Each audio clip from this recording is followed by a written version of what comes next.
Събеседникът.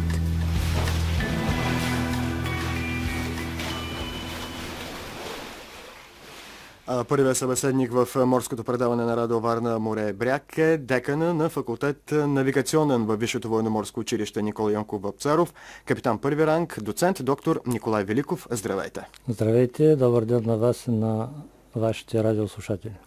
Повода да ви поканим беше откриването на академичната учебна година, което беше в понеделник на 3 октомври. Какво можем да кажем най-общо в началото за откриването на учебната година? Какво се случи?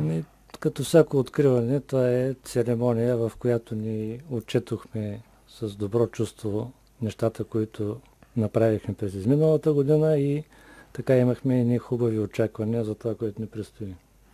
И се надявате те да се реализират през новата учебна година? Абсолютно, да. А колко са курсантите и студентите въобще общо, които сте приели в военноморското училище тази учебна година? През тази учебна година приехме над 500 курсанти и студенти в военноморското училище в нашите бакалавърски и магистърски програми редовно и задочно обучение. И да уточним, кои са новостите, на които те ще могат да бъдат научени през новата 2016-2017 учебна година? Нови неща, всъщност в военноморското училище има едно нещо, което е ново и което трябва да го споменем. Това е доста сериозно нарасналата материална база, която ще се използва за практическо обучение на нашите морски специалности, както и на нашата специалност информационни и комуникационни технологии. Специално за морската подготовка това стана възможно благодарение на един голям проект, който завърши през тази година. Той беше финансиран от Европейския съюз чрез Министерството на околната среда и водите и касае изграждането на една модерна интегрирана информационна система за поддръжка и наблюдение на бреговата зона. Ако не се лъжа, утре е заключителната конференция по този проект. Утре в 10 часа е във военноморското училище заключителната конференция, на която ще направим последния анонс за резултатите постигнати в хода на реализирането на този проект. Понеже той е доста важен не само конкретно за обучението на студентите, но и като цяло за управлението на бреговите зони, да кажем малко подробности за него. Наистина е много важен, защото основната цел, с която той беше реализиран, беше да бъде осигурена една интегрирана среда, в която да постъпва информация от бреговата зона, която информация да касае екологията в района, да касае някои опасности, които евентуално могат да възникнат, да наблюдават трафика в района и още много други неща, като хидрология, например, които трябва да постъпат в една и съща информационна система. И в тая връзка ние сме изградили в хода на този проект и един център, от който да се наблюдава и да се управлява този процес. Но освен, че ще бъде ползвано за тази цел, ние ще ползваме материалната база и за подготовката на нашите студенти. Интересно е, особено предвид факта, че започнаха проучвания за нефт и газ в Черно море. Тази система може би ще наблюдава и евентуални разливи, рискови ситуации в това отношение, предполагам. Да, както го споменах и преди малко, има тази възможност, тъй като има предвидена възможност за постъпване на реално време на информация по комуникационните канали към Център за управление. Но да се върнем на приема на студенти, на курсанти в Висшето военноморско училище. Прием, който знаем, че за разлика от някои други университети, които предлагат само цивилни специалности, е така доста стриктен. В смисъл има дни, в които трябва да се явят студентите, да се запишат и така нататък. Мислите ли, как да кажа, грубо казано, да поразчупите малко нещата и да улесните подаването на документи? Ние това сме го започнали още преди 2 години и този процес дава добри резултати, тъй като улеснява нашите потенциални кандидат-студенти. В тази връзка искам да отбележа, че ние вече мислим за приема за следващата година и сме отворили нашата онлайн система за ранно записване още от края на септември.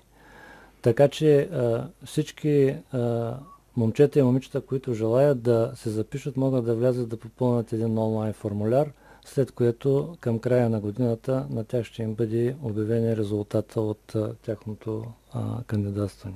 Да навлезем малко подробности.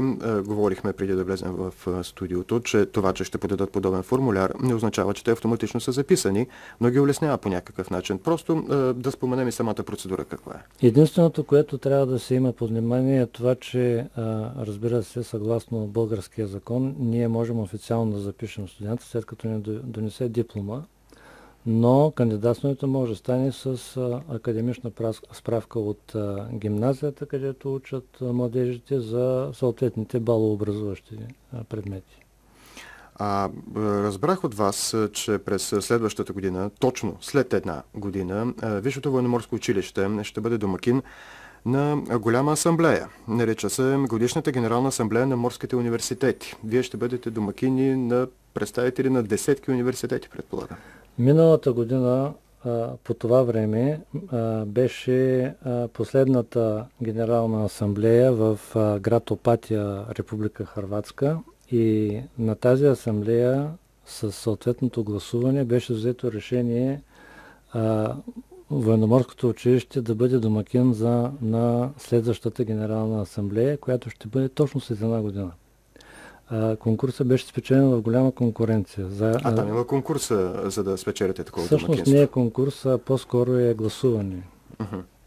Нещо като избори. Много актуалната в момента. Конкуренцията беше голяма, защото кандидати бяха много големи морски университети, като този в Барселона, например, мога да спомена, и някои други много големи. Морски университет в Малме, примерно, и така нататък.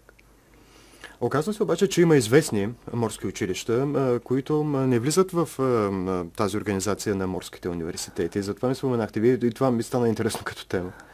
Ами да, защото тази асоциация, Международната асоциация на морските университети, тя обхваща морски университети и академии от целия свят, които предлагат обучение, което е свързано с дипломиране. Вие сигурно знаете, че не всички морски университети предлагат такова дипломиране, висше образование, както казваме ние в България.